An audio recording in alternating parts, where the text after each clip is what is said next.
Greetings and welcome to another edition of The Great Goddess. Praise be to Goddess. Praise be to Goddess. Well, here it is, another Wednesday, and today we have for you the topic, the stories we tell are important. Now, what does this mean, the stories we tell are important, and why is it important?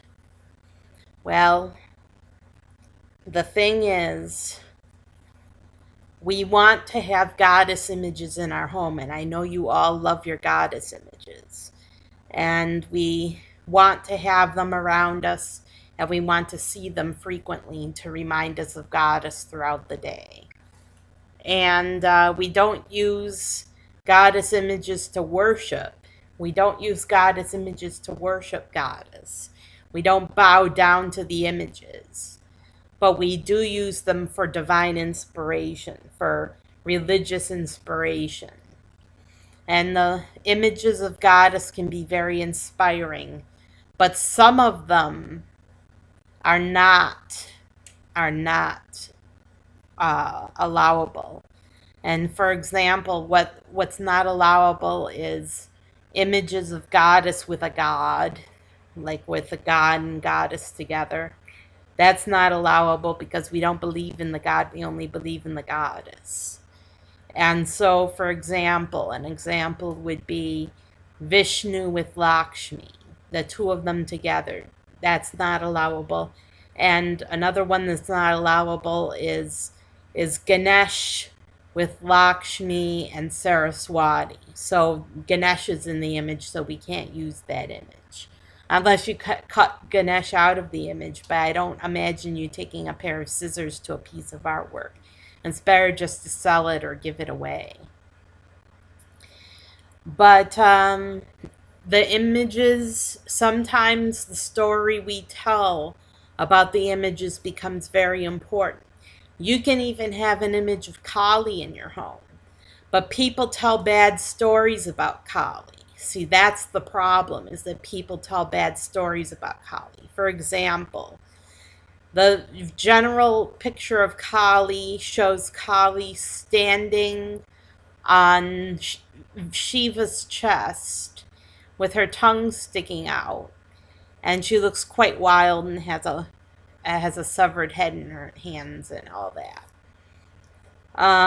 The story goes, now the good story is that the severed heads that she wears around her neck represent our sins, which she cuts us off from. She cuts off our sins, and that's a good story.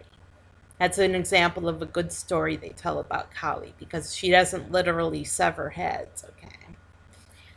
But the bad story they tell about her is that she was doing a dance of destruction because she was drunk on the blood of her victims on the battlefield. And she was doing a dance of destruction, so she was about to destroy the world. So Shiva laid down under her feet. And when she realized that she was standing on her husband, she stuck out her tongue in embarrassment. And that's why Kali is sticking out her tongue.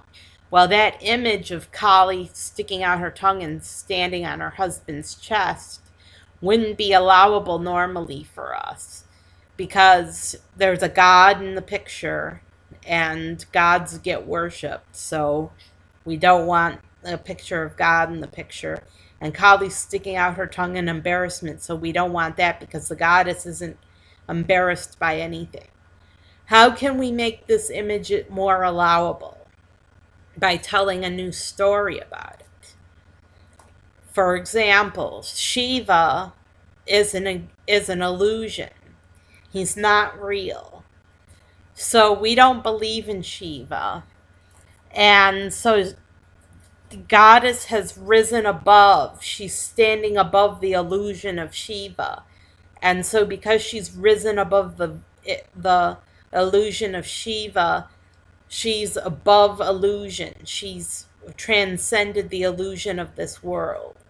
And so Shiva is not real in the picture. He is not really, she's not really standing on Shiva's chest.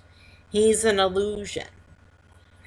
And another part of the story is that the reason she's sticking out her tongue is not because she's embarrassed. She's not sticking out her tongue in embarrassment.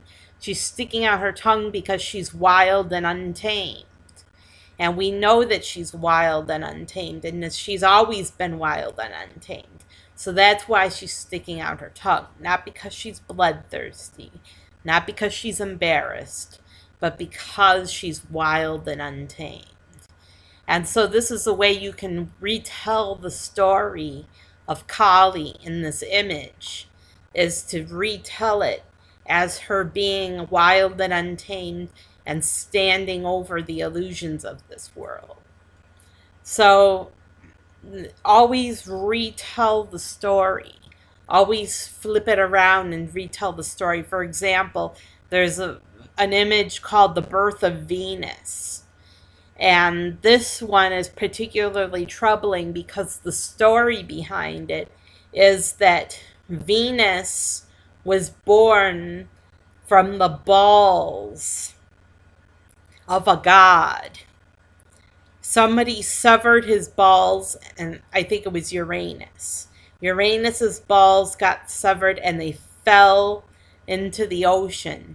And from those balls, Venus was born, supposedly.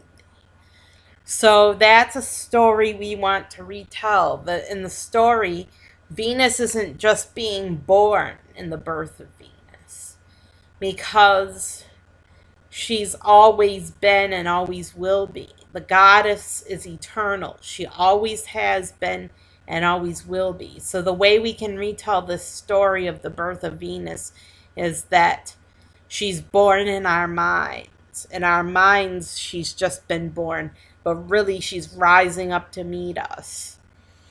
And so retell the story. If you've got a goddess image in your home, retell the story of the goddess image so that it fits with our belief in Mahadevi, in the great goddess. So we only worship goddess, we only worship Devi, and sometimes we call her Mahadevi, which means great goddess.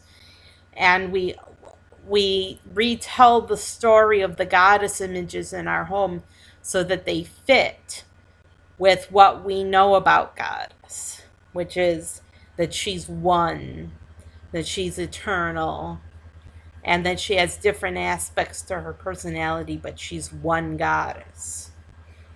So retell the story of the goddess images. Another one is Lakshmi. They say Lakshmi was born from an ocean of milk.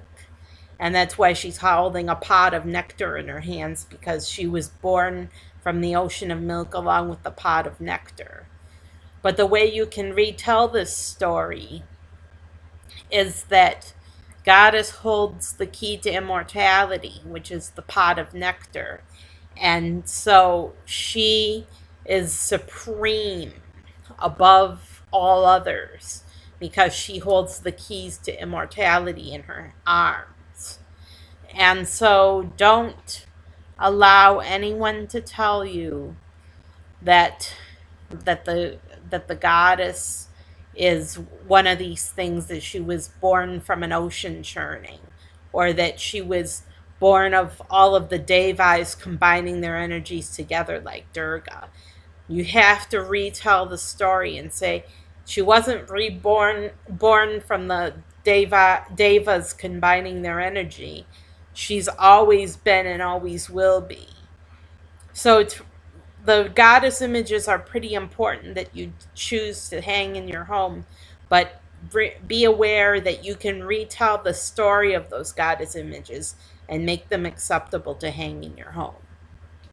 I'm Sarah Jane Alpha Wolf signing off. Have a terrific week and take care.